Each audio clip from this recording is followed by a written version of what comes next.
E é com muito prazer que nós acolhemos todos, todas e todes. E o CEBI abre com esse nosso encontro uma rodada sobre Bíblia e política à luz do Apocalipse.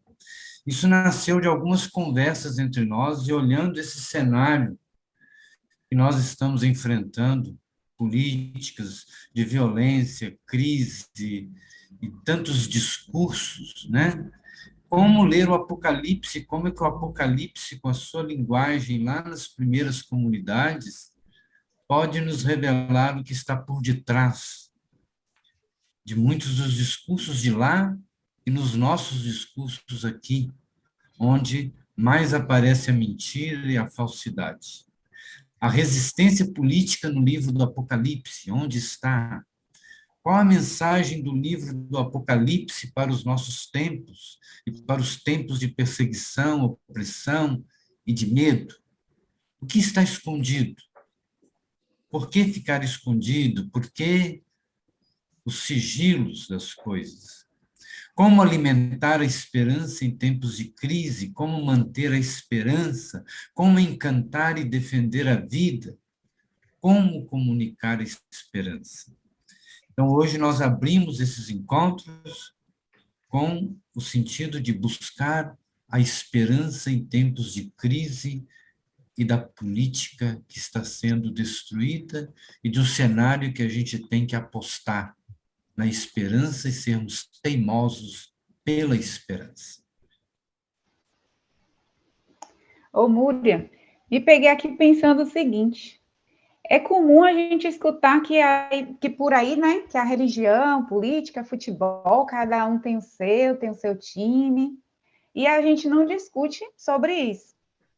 Aí eu recebi, né, hoje um convite do CEBI para participar de 3 encontros sobre Bíblia e política, à luz do Apocalipse, e fiquei pensando, o que Bíblia tem a ver com política?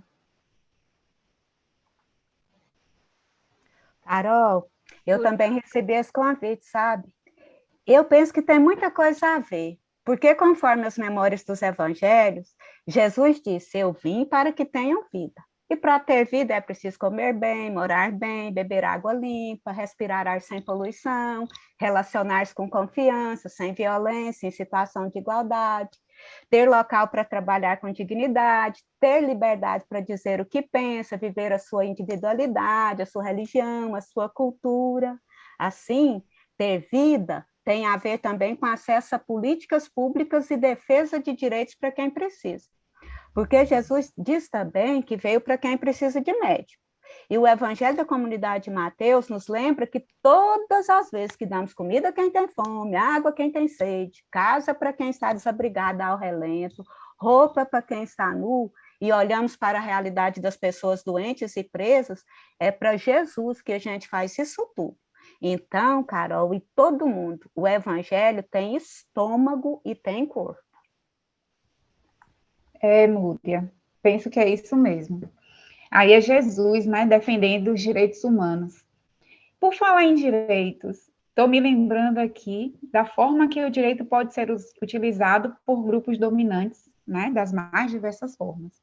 Um exemplo que a gente tem é que no dia 31 de agosto, de 2016, o plenário do Senado aprovou, né, o impeachment da presidenta Dilma Rousseff. Ela perdeu o cargo por 61 votos contra 20. E a acusação era de responsabilidade, de crime de responsabilidade fiscal.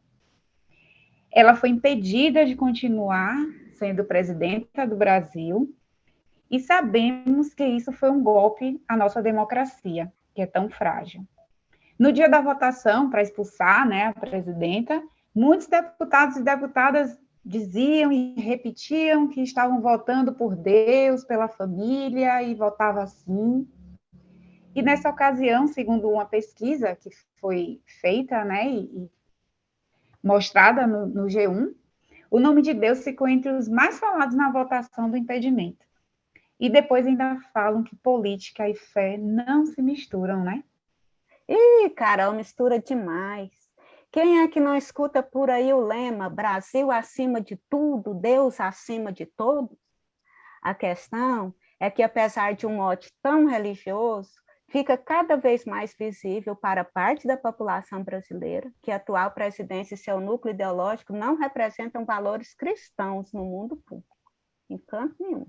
Afinal, existe um projeto intencional, de descuido pela pessoa humana, pelo meio ambiente, pela criação como um todo, pelas minorias, pelas periferias. E isso não combina com a ética cristã do cuidado. É um descompromisso total com os grupos vulneráveis e um desinteresse, e é intencional, pela conservação ambiental. Tudo isso celebrado, de novo, intencionalmente, com muita violência pelos grupos dominantes. Sim, muita violência e muita perseguição, além de repressão às minorias, né, Múria? É sigilo para cá, sigilo para lá, muita corrupção mantida pelo aparelhamento do Estado. Além disso, a política intencional do descuido aos grupos e comunidades de periferias.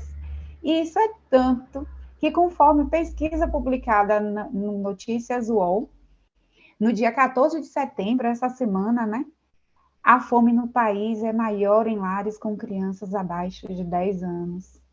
Veja bem isso. E não podemos ficar indiferentes a isso, né? Diante da fome, a comunidade de Marcos nos lembra que Jesus disse: dai-lhes vós mesmos de comer. E a profecia de Isaías também anuncia: se abrires a tua alma ao faminto e fartares a alma aflita, a luz nascerá nas trevas e a tua escuridão será como o meio-dia. E tem mais, o livro de Apocalipse, né? Que traz uma esperança tão grande aos nossos corações quando diz: nunca mais terão fome, nunca mais terão sede, nem sol, nem calor, nem mudanças climáticas agravadas pela devastação humana cairão sobre vocês, porque o Cordeiro que está no meio do trono os apacentará e lhes servirá de guia para as fontes vivas das águas. E Deus limpará de seus olhos toda a lágrima. Isso em Apocalipse 7, 16, 17. Carol, mas se esse livro fala de fome, de sede, de sol quente, de choro, é sinal que a situação lá do povo da época que recebeu essa mensagem também não estava muito fácil, não, né? Acho que não, Múria. Pela narrativa, não. Mas sabe o que é bonito aí? É que apesar da fome, da sede, do sol quente, do choro, a mensagem é de esperança. É bonita demais a imagem de um Deus que enxuga lágrimas. É como se nos convidasse a sermos comunicadoras e comunicadores de uma esperança. E aí eu pergunto, como manter viva a esperança e o encantamento na defesa da vida? Como comunicar a esperança? O que tem a ver com política, isso tudo? Sandro, é com você. Que a Ruá Divina nos inspire e nos congregue no encantamento sempre da esperança e da resistência. É contigo agora. Obrigado pelo desafio, pelo contexto. E quem está falando nesse livro é um preso político. É importante partir daí. Não é alguém que quer alimentar a esperança a partir de um púlpito ou a partir de uma live bonita. É um preso político. Está na cadeia. Está pagando. Sorte dele que estava bastante velho para escapar da morte, porque o Império Romano, muito tolerante, não condenava à morte quem tivesse mais de 70 anos. Mas ele está preso. E é preso político, Patmos. E de lá que ele fala para as comunidades dele.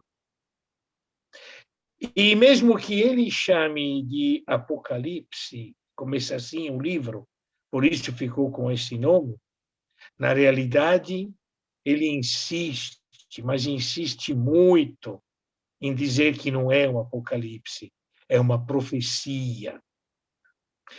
Está falando do hoje, Não está falando do amanhã. Está falando do hoje dele e de suas comunidades. Comunidades, como vocês lembraram, que estavam mergulhadas na dor, na perseguição. Não era fácil proclamar sua adesão ao projeto de Jesus. Significava cadeia.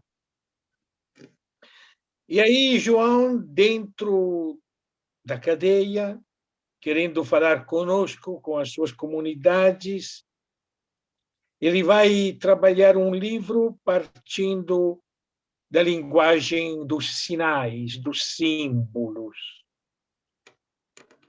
que só quem conhece o código pode interpretar. E símbolo é importante, porque símbolo liga o hoje com a memória, liga o hoje com o projeto. Até nós, os símbolos estão lá. Olha o símbolo bonito que a gente pode fazer. Olha outro símbolo. Estão aí, se batendo, se digladiando. E os dois símbolos, este e este, falam de Deus e falam de esperança. E João está lá, partindo de símbolos e de projetos. Me parece interessante começar por aí. O símbolo, por exemplo, lindo, do número 12, de seus múltiplos, como se repete no Apocalipse, quantas vezes? 12, 24, 144 mil, e é 12 para cá, e é 12 para lá, é memória de povo, são 12 estrelas, é memória de gente pobre que se junta, que está aí, até chegar ao grande sonho. Quando esse número 12 vira o tamanho da nova Jerusalém, do projeto sonhado, de 12 mil estádios. 12 mil estádios, a gente fez a conta, são 2.200 quilômetros. Já pensou? É Belém, Brasília, 12 mil estádios. Tu imagina uma cidade do tamanho de um quadrado cujo lado mede Belém, Brasília. É 4.800.000 quilômetros quadrados. Metade do Brasil. Que bonito esse sonho de João, que lá, preso nessa cidade, dessa vilazinha, nessa ilha de Patmos, sonha que todo o Império Romano Oriental desaparece com a presença da Nova Jerusalém. 2.200 quilômetros é a distância de Roma a Jerusalém. Roma e Jerusalém ficam na extrema periferia. No centro, podem pegar o Google Maps e fazer esse exercício. Eu fiz, é bonito. No centro dessa linha que junta Roma a Jerusalém, Patmos. O centro deste novo reino que substitui o Império Romano Imperial, de Roma até Jerusalém, Danúbio até a Trácia, o centro é a ilha onde João está preso. Saber ler o mundo a partir do lugar em que tu estás perseguido. E no lugar de desesperar, no lugar de chorar, de te abater, de desanimar, saber que aí onde tu estás é o centro do novo reino. Nem Jerusalém com seu templo, nem Roma com seus palácios imperiais, mas uma ilha pequena. Assim como outra leitura bonita, política, do número 7, a gente sabe, 7 importante, simbolismo da perfeição, da totalidade, e a coisa que me chama mais atenção, ligada ao número 7, é justamente o tempo que é dado ao dragão, a besta fera, que é 3,5. Um tempo, 2 tempos, mais meio tempo.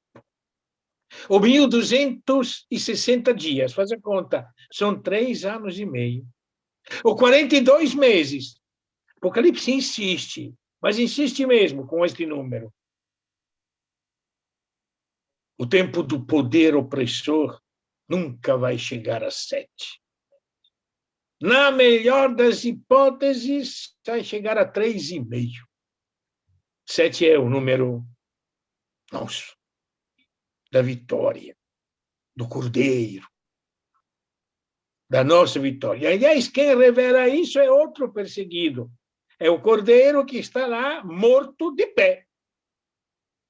Outro símbolo importante, meio maluco, ser visto do ponto de vista dos censores romanos, um cordeiro morto de pé.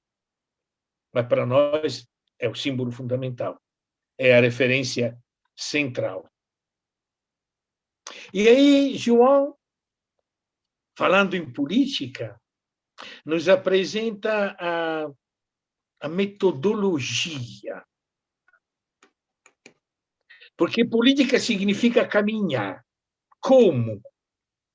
Qual é a maneira de caminhar? Qual é o método durante o caminho? O que temos que ter claro? Primeira coisa que João nos diz é que toda nossa celebração, toda nossa liturgia, aliás, Apocalipse está cheio de liturgias grandiosas, gigantescas, mas todas elas são um mergulho na realidade cotidiana. Não são alienação, não é fuga, não é refugiar-se no Senhor, não é mergulhar fundo na realidade. A primeira grande visão do Cristo vencedor, cujos pés está no meio dos 7 candelabros, que são as 7 igrejas. Lá, no meio de nós. Celebrar a clareza que do nosso lado está presente o vivificador, o vencedor, o alfa e o ômega, o princípio e o fim, aquele que era, aquele que é, aquele que vem. Ele está conosco, em Patmos. Eu vi lá em Patmos de João, perto de mim. Quem dera nós termos esta mesma clareza. Nossas celebrações são alienantes, muitas vezes, são fugas pela tangente, são aplausos e aleluia. Aliás, o Apocalipse está cheio de aplausos e de aleluias, mas depois de muita luta. Outra coisa bonita do Apocalipse, da metodologia que João usa no seu livrinho, é aquele de se afastar um instante para ter uma visão de conjunto. Ele pega, como dizer, o elevador e sobe até o trono de Deus lá no céu, e de lá ele vê a história toda, vê do seu conjunto, do começo ao fim, desde o primeiro cavalo até a derrota final dos inimigos. Ter uma visão de conjunto da história. Saber que o que nós estamos vivendo hoje é um ponto de uma longa história que já foi vivida, que já foi celebrada, que já passou pelo crivo do tempo, da memória, da resistência de tantas e tantas e tantas gerações. A visão de conjunto. Mas na visão de conjunto, a importância é aquela que é ocupada pelo 5º selo, que é o hoje dessa visão de conjunto. Eu vi o altar, e debaixo do altar o grito dos que tinham sido mortos por causa do testemunho e da palavra. E eles gritavam: até quando? Até quando vai esperar para fazer justiça? É o grito de todos os que são oprimidos. Aliás, a gente lê os Salmos quantas vezes? Até quando? É o nosso grito hoje, é o grito de tantas mães, de tantos jovens. Até quando? E a resposta é, espera aí, mais um pouquinho. Até completar os números dos que vão servir a este projeto. Em julho, eu participei lá em Ribeirão Cascalheira, e alguém de vocês estava lá com a gente também, da Romaria dos Mártires. Esse número ainda não está completo, mas estão lá. Os que acreditaram na vida ao ponto de dar a vida. Tudo pelo reino. Eu vi a camisa que está vestindo o Rafael, né? Tudo pelo rei. Vida pela vida, vida pelo reino, como ele, como a vida dele, do mártir Jesus. Outro passo metodológico, depois de ter uma visão de conjunto, uma visão de história. Não acontece só conosco, não vai acontecer só conosco, é o nosso caminho. Outro ponto metodológico bonito é dizer: conhece quem são os aliados do dragão. A gente costuma olhar muito a besta-fera, mas a besta-fera é conhecida, a gente sabe nome e número dela, é número de gente, isso não assusta ninguém. É grandioso, parece gritar, fica lá no 7 de setembro no palanque, sou imbrochável. É bruxinha mesmo, a besta-fera a gente conhece. Não é problema isso. Tem número, desde os dias de Salomão, desde que os 666 talentos de ouro chegavam no palácio de Salomão. O que nós não conhecemos é que é perigoso. É isso, João, é muito forte. É o falso profeta. É a segunda besta. Aquela que faz com que todos adorem a besta. Aquele que faz com que todos tenham a marca da besta na mão ou na testa. Aqueles que fazem com que ninguém possa comprar e vender se não tiver a marca da besta, se não tiver a carta de crédito. A segunda besta, o falso profeta. E isso João nos alerta, isso sim é perigoso. Isso não conhecemos. Não tem número, não tem nome. Ele veste como cordeiro. Parece dos nossos. Vocês estão lembrando quantas vezes se falou o nome de Deus nesses embates políticos, o falso profeta. E é bonito porque, desde lá, ao fim dos anos 60, quando Marcos começou a escrever seu primeiro evangelho, está lá na boca de Jesus: cuidado com os falsos profetas, cuidado com os falsos cristos. Vão dizer: eu estou aqui, eu sou o Messias. Não acreditem nele. E nenhum Messias acreditem, nem que se chame Jair. Não, nem falsos profetas. Na nossa casa, aqueles que matam a nossa esperança porque põem a esperança na besta. Está cheio. Está cheio. São freiras, são padres, são bispos. Poucos, por sorte, mas estão lá. Leigos, leigas, dizendo que a besta é grandiosa, que o projeto dele é projeto de vida. Babilônia, como grande é tu, quão grande, quem te viu, como é bonita, nunca mais. O falso profeta está na nossa casa, está no meio de nós, aliado do dragão, da antiga serpente, daquele que não vai nunca deixar em paz a mulher que quer parir o reino de Deus. O que nascer de ti será chamado filho de Deus. Agora, uma coisa interessante.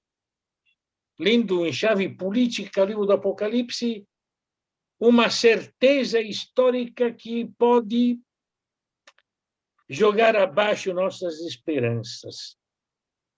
quando repete o livro do Apocalipse que os perseguidores, os maus, os que destroem a terra,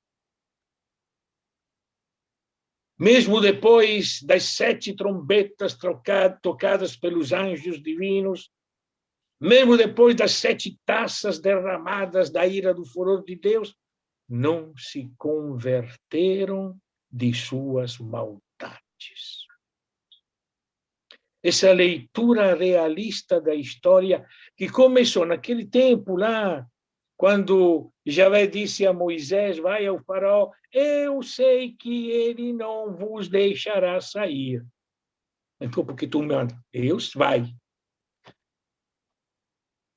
E a mesma coisa repete o Apocalipse, não se converteram.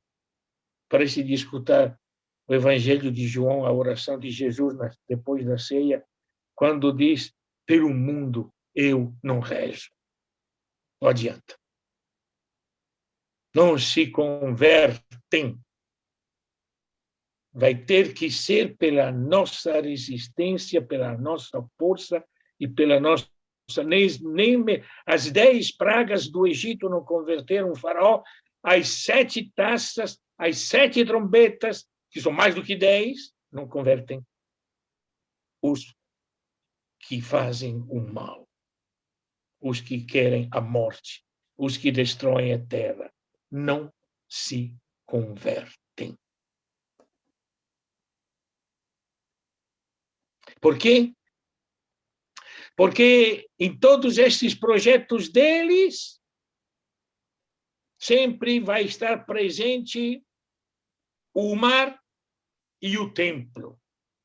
O mar, que é o sinal do domínio do império, do mundo globalizado, desta economia globalizada, e o templo, que é o seu sustento teológico. É bonito que na Nova Jerusalém não vai ter mar e não vai ter templo. Nós insistimos e continuamos insistindo em erguer templos até gigantescos, aí perto de vocês, em Goiânia, Múria? Estão fazendo lá a casa definitiva do Pai Eterno. Insistimos em templos gigantescos que estarão sempre a serviço dos poderosos, e é uma coisa lastimável, um asco, ver alguém tomar a comunhão no templo de Nossa Senhora Aparecida, ou nas igrejas por aí. Dá asco. Mas o templo, desde que existe, sempre esteve a serviço do mercado, sempre esteve a serviço do palácio, sempre esteve a serviço do quartel. E quando alguém quis não fazer isso, aí teve que acabar em Patmos, teve que ser perseguido.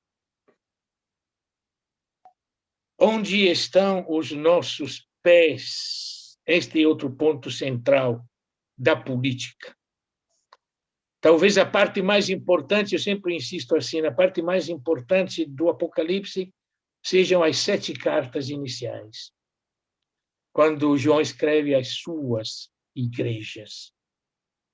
Quem tem ouvido, ouça o que o Espírito diz às igrejas. E vai colocar o dedo nas nossas fraquezas políticas. Vai dizer que entre nós tem mornos. João não é preocupado porque tem gente que vai ser morta, que vai ser presa, que vai ser perseguida. Esses são os mártires, os que lavaram suas vestes no sangue do Cordeiro. São os aliados da mulher. Os mártires, os profetas, aqueles que engolem o livro, mesmo que seja amargo, doce na boca, amargo nas entranhas. Como a Bíblia, que é tão bonito falar dela, mas viver como a Bíblia manda, aí dói. Os virgens, os que não se prostituíram com a lógica da dominação, do consumismo, da corrupção. Estes são os aliados da mulher. Mas nas nossas comunidades tem muita outra gente Tem os mornos da sinagoga de Satanás, como ele chama. Os que acham que é possível servir a Javé e servir ao imperador. Afinal das contas, por que brigar? Posso ser bom cristão, posso ser um bom cidadão romano, posso ser um bom servidor do Estado. Não existe incompatibilidade para a sinagoga. João chama a sinagoga de Satanás. 2 ou 3 vezes aparece essa palavra nas cartas. Cuidado da tua igreja, na tua assembleia, tem a sinagoga de Satanás. Os nicolaítas, chamam assim, são aqueles que não querem se meter em política. São aqueles que dizem que o que conta é a tua experiência divina. É a privatização da tua fé. A tua fé é uma coisa privada, é coisa tua com Deus. Para que te meter em política? É o conhecimento de Deus que é importante. São aqueles que não querem ser perseguidos. Por isso que João insiste na profecia.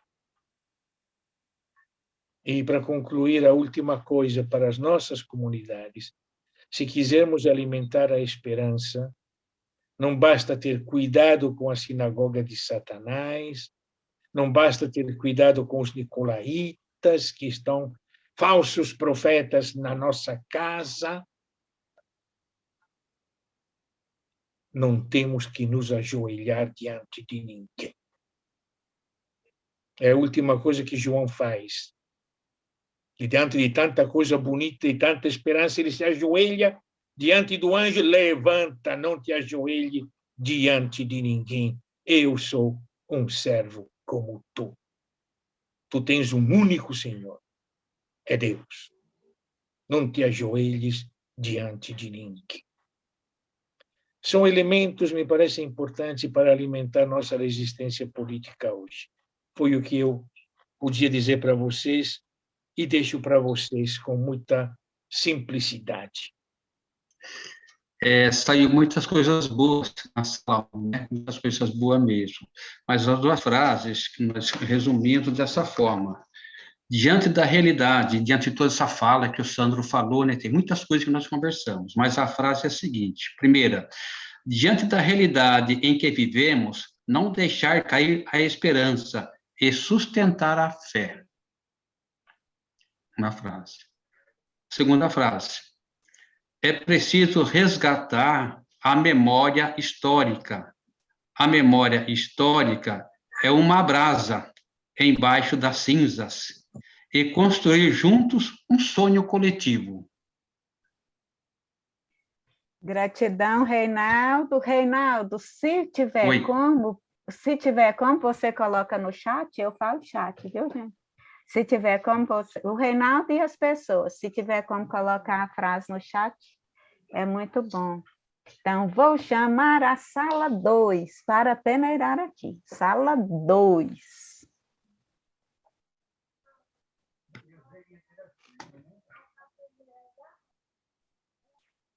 Se precisar de ajuda, eu acho que o Rafael nos lembra quem é. Ele tem aí a... Quem é a sala 2, Rafinha? Desculpa, eu estava falando, falei, o microfone desligado, desculpa. Então, vai lá, Desculpa. Os que matam a nossa esperança são os aliados do dragão, que tornam as pessoas facilmente manipuladas, né? E que o mergulho na realidade cotidiana, a gente tem que se afastar para ver o conjunto, né? Para entender a realidade de cada um. Teve outras também que a gente colocou, mas essas 2, senão vou ficar falando várias. Então, E se você conseguir colocar no chat, Deolinda, coloca fazendo favor. Quem deu tá. esse nó não soube dar. Quem deu esse nó não soube dar. Esse nó tá dado e eu desato já. Esse nó tá dado e eu desato já. Desamarra essa corrente, deixa o corpo esperançar. Desamarra essa corrente, deixa o corpo esperançar. Sala 3. Bem, eu sou a Priscila, estava na sala 3 junto com o Paulo Machado, a Múria, essa cantante linda que está conosco, a Lohane Inácio e o Tranquilo Dias. Nessa sala éramos dois de tradição protestante, né? Dois evangélicas, eu e a Lohane.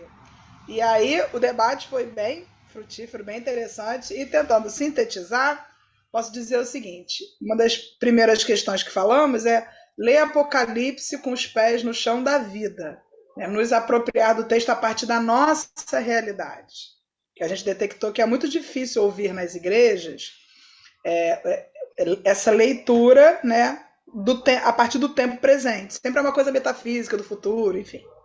É isso. Em segundo lugar, seria recuperar um ponto parecido com o pessoal da sala 1. Recuperar a memória afetiva que nos conecta à história da salvação e que nos une aos irmãos de outros cristianismos, né? Porque a gente tem um chão comum, que é o fato de sermos mensageiros da ressurreição. Então, isso nos une, sejamos católicos ou protestantes. Então, isso seria uma síntese da sala 3. Vou colocar lá no chat, Moura, pode deixar. Eu agora vou chamar, Flor, vem cá, vou chamar a sala 4 para se apresentar. Agora ficou bem desafinado, mas é a sala 4.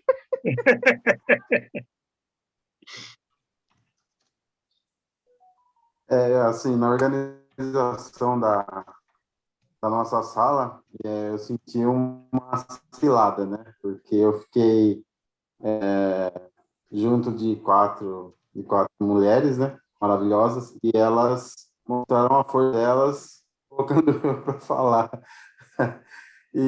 Mas a gente não fez assim, uma frase, a gente bateu bastante, conversou bastante, e assim, o que a gente pôde perceber, que nos chamou atenção, a princípio, a importância, né, dos símbolos, a impressionante tamanho, por exemplo, da Nova Jerusalém, e que o templo do dragão ele não se sustenta, né? O templo dos injustos, eles não sustentam, nunca chegará a ser, né? Ele sempre vai ser um projeto pela metade, que precisamos ver onde estão os nossos pés, né? Ver se não somos mornos, porque a gente vê na nossa realidade hoje muitos mornos, né? Aqueles que foi até destacado no grupo, ou aqueles que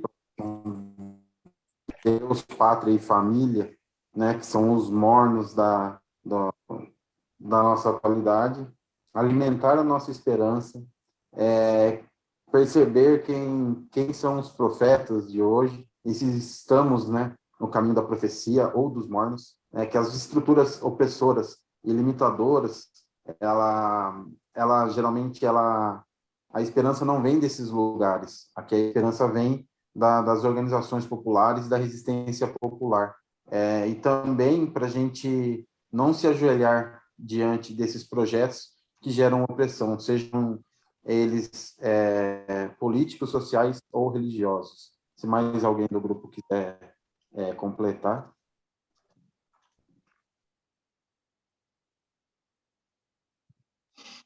Muito bem. Só quem entende de farinha, venha peneirar aqui. E só quem entende de farinha, venha peneirar aqui. E vou chamar a sala 5 para peneirar aqui. E vou chamar a sala 5 para peneirar aqui. Muito bem. Então, numa decisão extremamente rápida, de 5 segundos, me colocaram para falar. Eu não falo bonito igual todo mundo, mas o que a gente aprendeu aqui foi bastante sobre como ler o Apocalipse é enxergar o presente mais do que o futuro através das palavras do passado. Acho que foi isso o maior ensinamento assim, que eu tirei. E outra coisa que um colega nosso falou lá é que a leitura do Apocalipse ela é uma revelação que vem de retirar o véu que está sobre os nossos olhos em várias questões, principalmente agora, como a gente está falando nesse sentido, né, na questão política. Porque muitas vezes a gente pode acabar se cegando, né, por falsas promessas, e a gente precisa aprender a fazer essa leitura que nos tira a venda do nosso olho e nos deixa enxergar corretamente o que está acontecendo. Muito bem. Sandro, no SEBI a gente não amarra e não conclui nada, porque a vida está em movimento. Então, o que você faz com isso tudo agora? Não vai querer que eu amare alguma coisa, né? Não. Pois é, a coisa que eu acho interessante, que 2 grupos, 3, frisaram essa questão da memória histórica. É bonito quando várias vezes no Apocalipse, ao falar de Jesus, João fala aquele que era, aquele que é, aquele que vem. O alfa e o ômega, o A e o Z, o princípio e o fim. É o lugar da revelação, é a história. Não é fora dela. Foi por isso que demorou umas quantas décadas esse livro ser reconhecido como canônico. Só depois que conseguiram fazer uma interpretação mais espiritualista, entrou no cânon, porque é um livro extremamente perigoso, não só para a opressão do palácio, mas a opressão do templo. E isso incomoda muito, incomoda ainda hoje. É importante essa perspectiva histórica, aquele que era, aquele que é, aquele que vem. E quando vai falar do dragão e da besta, aquele que era, aquele que é e não vem mais. Ele não vai ter futuro. Isso não quer dizer justamente que o Apocalipse queira nos falar de futuro. O futuro é simplesmente a utopia para nós continuar caminhando, mas ele quer ser profecia. E profecia é falar do hoje, é falar do presente, é descobrir qual é a razão da nossa esperança hoje e sempre. Também o dragão, quando é apresentado como a antiga serpente. Faz parte dessa história. O que acontece conosco, diz João, é um repeteco permanente da história. E nós estamos vendo isso, depois de 2000 anos, reacontecer hoje. Como reaconteceu nos anos 60, um conjunto de golpes de Estado em toda a nossa América Latina. Lembra? A violência. E quando na América Latina começaram a aparecer aqui e acolá tentativas de abrir para o social, no governo Lula, no governo Bachelet, no governo Lugo, no governo Maduro, no governo Chaves, no governo Morales, no governo Kirchner, no governo Eduardo Correia, todo no começo do século, aí desceu a lenha do fundamentalismo bíblico. Aí Apocalipse passa a ser vista como futurologia. Não tem que esperar o futuro, só no futuro. Esperança é só no futuro. Não, a esperança é o que nos move hoje.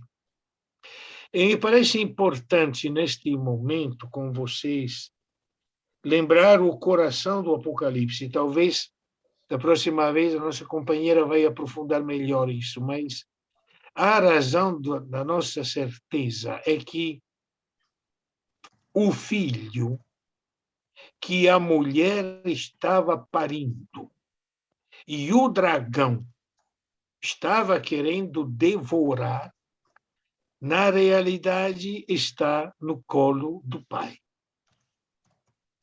Ele o arrancou, ele foi o parteiro que pariu e defendeu do dragão e levou lá para cima, usando a linguagem simbólica dos altos céus. O dragão, essa é a razão da esperança. O dragão subiu aos céus para querer devorar o menino, mas no céu ele não conseguiu. Miguel e os seus anjos o derrotaram e ele caiu na terra e sobrou só para ele, derrotado no céu, vomitar sua raiva contra a mulher. A perseguição que nós sofremos é o sinal da derrota do perseguidor. Ele nos persegue porque sabe que não vai ter futuro. Este é um ponto central de leitura teológica da história, mas dentro da história. O grande problema é quando nós arrancamos isso da história e nos tornamos elementos de alienação. O que é que nos aliena? Onde está hoje a alienação? Falo mais da Igreja Católica Romana, que conheço melhor, mas como transito também em várias igrejas, aqui no Sul tem um trabalho ecumênico interessante, trabalho bastante, estou indo daqui a pouco com a Pastoral Popular Luterana, domingo vou ao encontro do CUNIC de Santa Catarina, trabalhar com eles. Então, estou vendo um pouquinho acontecer tudo o que nos aliena quase sempre é a liturgia. Reduzimos o nosso ser fiéis a Jesus a um rito, a uma doutrina, muitas vezes a uma moral individual. Aquilo que eu chamei de privatização da fé, que está acontecendo hoje de maneira especial depois da Covid, onde tudo virou muito virtual e muito individual, onde o individual se está sobrepondo ao comunitário. Isso está criando realmente falsas esperanças, porque a gente sai pela tangente e acabamos não considerando o grito que sai das nossas periferias. É impressionante, gente, a fome, o desemprego, o desespero, a violência, o desânimo. Não dá para aguentar. É gente gritando muito. E nós nos iludindo com cânticos, com celebrações, com aleluias bonitos. Eu tenho medo. Medo porque o falso profeta hoje é quem impera em nossas igrejas, mesmo muitas vezes em grupos que se dizem comprometidos, mas que, no fundo, não querem colocar em discussão o poder de quem se ajoelha no templo. Eu lembro para vocês que não é pouca coisa o último gesto de João. Eu me ajoelhei, me prostrei diante do anjo. E ele disse, pela segunda vez, tinha acontecido antes e não tinha aprendido. De repente, pela segunda vez, não faça isso. E nós estamos ainda, apesar de tudo aquilo que Francisco diz, acreditando numa igreja onde se ajoelha. Não porque nos ajoelhamos diante do Santíssimo Sacramento, não, nos ajoelhamos diante dos representantes deste Santíssimo. Isso é extremamente perigoso. Extremamente perigoso. Por isso que a nossa esperança muitas vezes acaba se perdendo em inúmeras conversas bonitas, mas não temos mais aquela coragem que já tivemos da mobilização, da rua, do movimento, do descer, do caminhar. Hoje, quem está assumindo isso de forma assustadora é a direita. A direita que sempre teve vergonha da rua, sempre tentou se esconder, ou quando foi para a rua quis usar os tanques. Hoje não tem medo nenhum. Está na rua. Porque está na rua, porque ela tem a certeza que está fazendo isso em nome de Deus. Porque isso foi uma leitura fundamentalista da Bíblia. E nós que trabalhamos com a leitura popular, com a leitura a partir dos pobres, sabemos que nas populações mais pobres nós perdemos a batalha. Não é a nossa leitura que está caminhando nas periferias, é a leitura deles.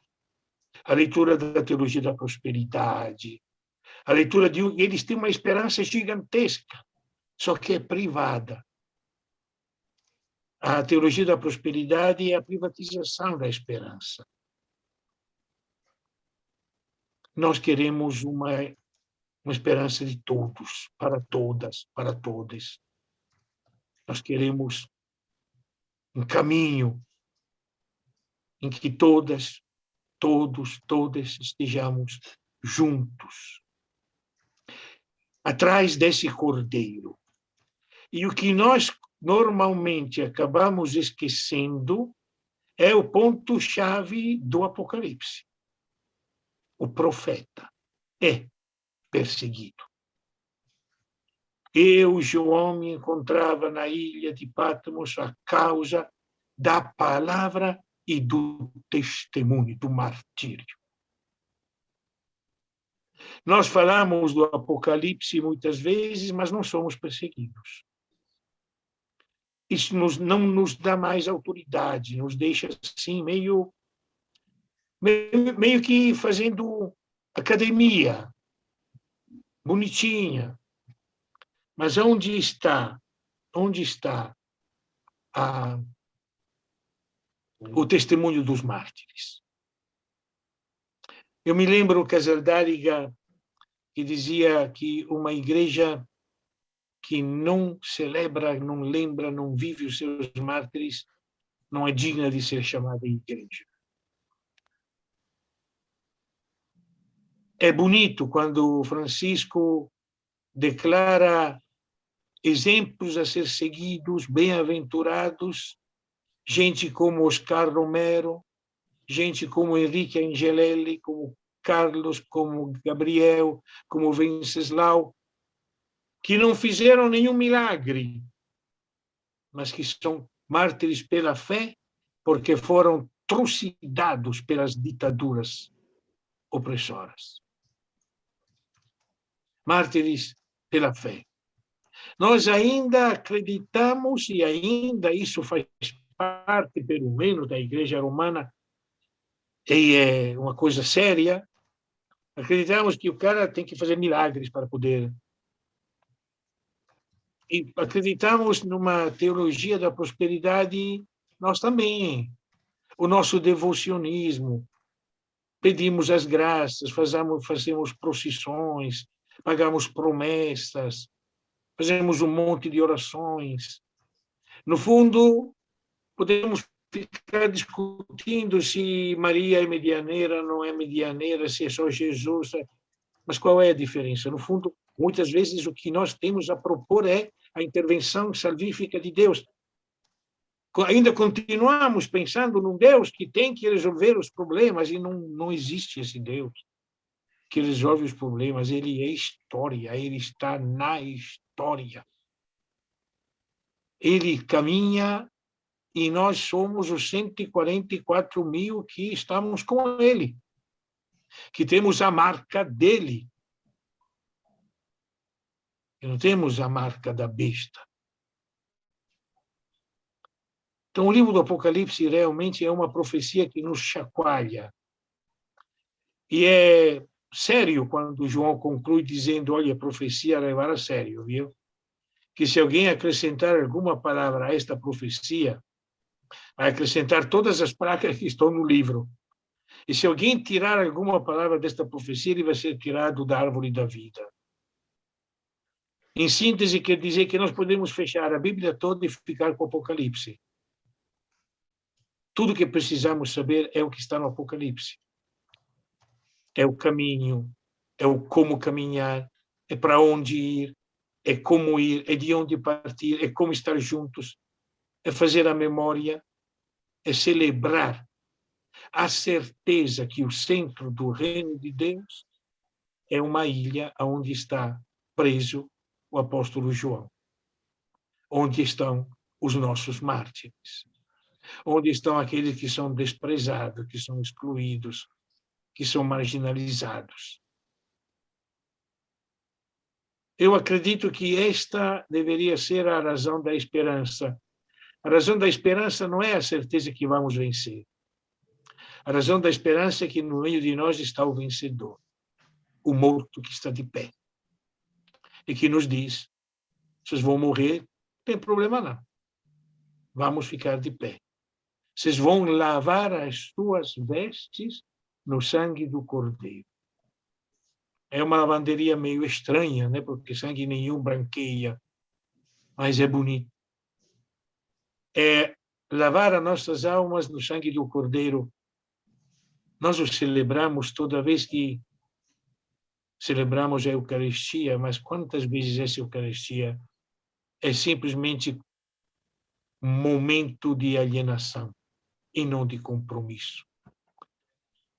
Refletimos com esta palavra, vamos ter mais encontros, mas não existe fé e política. A fé é política. Se não for política, não é fé, porque não é fidelidade. Fé não é crença, fé não é dogma, fé não é religião, fé não é doutrina, fé não é rito, fé não é moral, fé é fidelidade. Fidelidade ao Deus dos pobres, fidelidade aos pobres de Deus.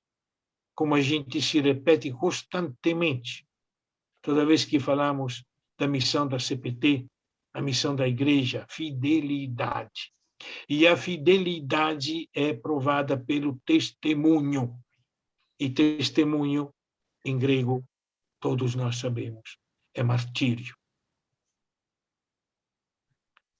Em companhia dos mártires, nós vamos celebrar a nossa fé e a nossa esperança. Não porque temos certeza no mundo novo, melhor que vai ser, não sei quando vai ser, nem como vai ser. Estava falando hoje com meu neto de 13 anos. Mas vai ter esse mundo melhor? Disse, eu não sei. Eu sei que o que disseram de Jesus, o que Pedro falou de Jesus, é a coisa mais bonita e mais simples. Quando disse Jesus de Nazaré, um bom profeta, ele passou fazendo o bem. Ponto.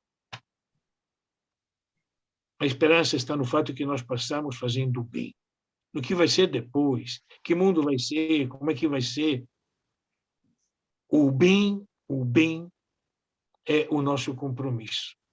Como lembrou a Múria, o bem é pensar como pensava Jesus, na vida ameaçada. E eu sempre costumo dizer que Javé é o Deus da vida ameaçada. Aí ele intervém e diz, não, peraí, vai lá. Mesmo dizendo que não se converteram, não vai deixar vocês ir. Isso não, até vai chegar a dizer, eu vou endurecer o coração do faraó, mas, meu Deus, por que tu não amoleceu o coração do faraó? Não, essa é a história. Não existe uma história feita de milagres, de interventos, de esse metaverso. Não, a história é a nossa, concreta, de quem faz o bem. E o sinal que você está fazendo bem não tem outro, é a perseguição. Se você não for perseguido, você é um falso profeta. Essa é a palavra de Jesus, não é palavra minha, não, viu? Amém, senão vai virar sermão. Amém. Gratidão, Sandro. Então, nós seguimos os diálogos e as reflexões e as construções coletivas, os olhares, a partir do nosso chão, no dia 22 de setembro, às 19h30, com a Ana Selma. Agora, 3 coisas antes da bênção final. Aqui no chat tem o link da lista de presença e da avaliação. Se alguém não conseguir fazer por aqui, por favor, envie um e-mail lá para o endereço da formação, o endereço que vocês receberam o link, e nos peçam esse caminho aí para preencher a lista de presença e avaliação. Isso é muito importante para nós.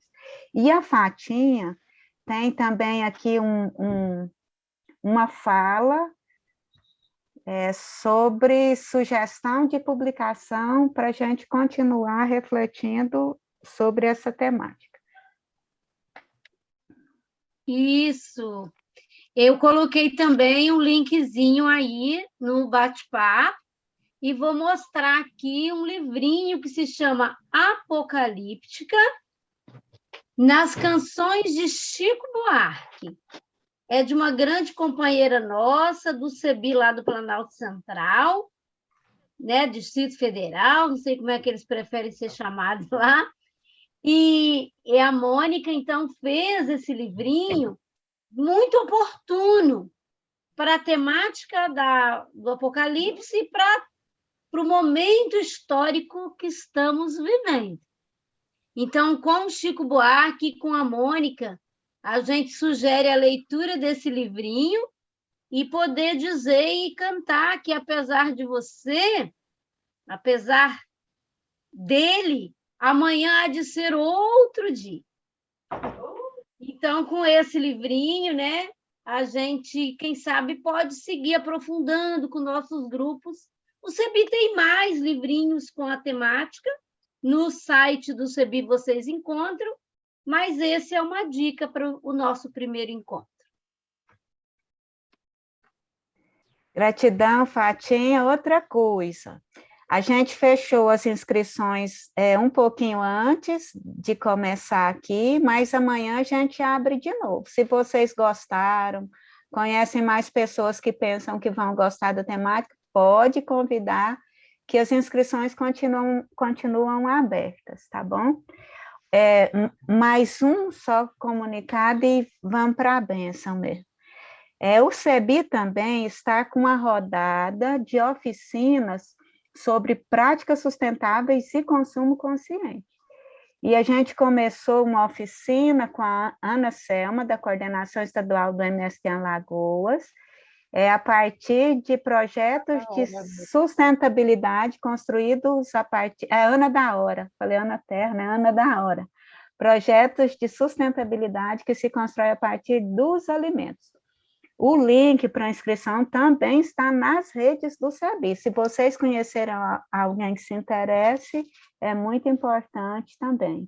Elza, você chegou atrasada, você já colocou no chat que estava em outra reunião, mas então as boas-vindas. Você chegou assim, de toda forma, as boas-vindas aí para você. E tomara que no dia 22 você não tenha reunião. A gente pode fazer um print.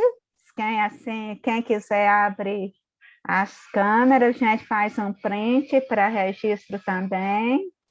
Então, vamos, né? Quem quiser abrir a câmera, abre.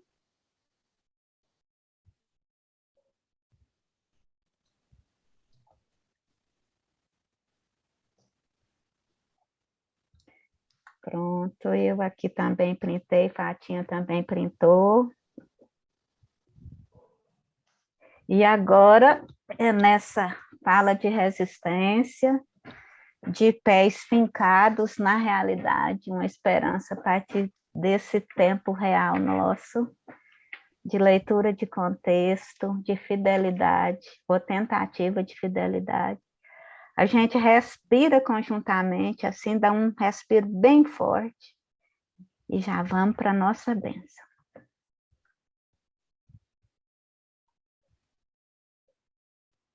Deus te abençoe, Ele encha os teus pés de dança e os teus braços de força.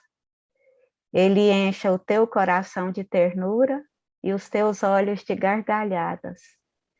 Ele enche os teus ouvidos de música e o teu nariz de fragrâncias. Ele enche a tua boca de alegria e o teu coração de resistência. Ele dá-te sempre um novo presente, a misericórdia do deserto, água fresca e silenciosa e nova esperança. Amém.